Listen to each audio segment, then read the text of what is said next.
The fact that you're hearing my voice right now, clearly, all depends on a massive battle that was fought and won decades ago. It's a silent war that shapes everything, from the music we stream to the calls we make. It's a story of analog versus digital. Think about it for a second. Have you ever been tuning an old radio and it's just buried in static and hiss? Then you flip over to a streaming app on your phone and the sound is absolutely perfect? That huge jump in quality? That's not a coincidence. It's the aftermath of a major technological showdown. And this isn't just about getting better sound for our music. It's really a story about how one idea, one technology, completely conquered our world by defeating a single universal enemy that corrupts every single message we try to send. Okay, so to really understand this fight, you first have to meet the villain of our story. It doesn't matter how you send a message, through a wire, the air, fiber optics, whatever, it's always up against one great universal enemy. And that enemy is noise. It's basically the universe trying to mess up your conversation. It could be the random wiggle of electrons in a copper wire or interference from a nearby radio tower. Whatever it is, noise is the static that attacks and degrades every message, every single time. So, how do you fight something like noise? Well, for more than 100 years, the main weapon we had was the analog approach. And the best way to picture an analog signal is to think of it like making a wave in a perfectly still pool of water. You see, an analog signal is a continuous wave that is a direct copy, an analogy, get it? Of the original information. So a sound wave from my voice gets translated into an electrical wave that mirrors its exact shape. It's elegant, it's direct, but it has a huge, huge vulnerability. And this right here, this is analog's tragic flaw. The original signal is a perfect, smooth wave, but when noise hits it, the wave gets all distorted and messy. Now, because that original smooth signal could have had an infinite number of values, the receiver has absolutely no way to tell which bumps are the message and which bumps are just the noise. The damage is permanent. There's no fixing it. But this is where our hero enters the story. Digital communication takes a completely different approach. Instead of sending a complex, delicate wave, it sends a simple, really robust code. A digital signal isn't a continuous wave at all. It's just a series of on and off pulses. A high voltage can be a 1 and a low voltage can be a 0. That's it. Every single piece of information, your voice, a movie, this text, gets translated into a long, long stream of these ones and zeros. It simplifies the entire world into just two states, on or off.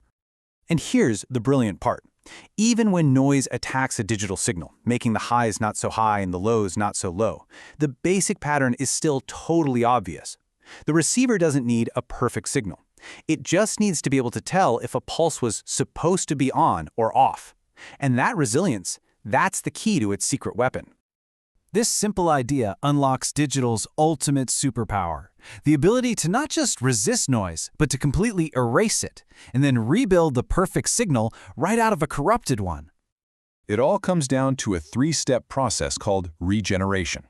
So first, a perfect digital signal is sent out. By the time it arrives, noise has made it messy and distorted. But here's the magic. The receiver doesn't care about the messy shape. It just asks one simple question for each pulse. Is the voltage high or is it low? And based on that simple yes or no answer, it builds a brand new, absolutely perfect copy of the original signal. The noise is just gone. This process is so powerful that you can recover almost any distorted digital signal with basically no errors.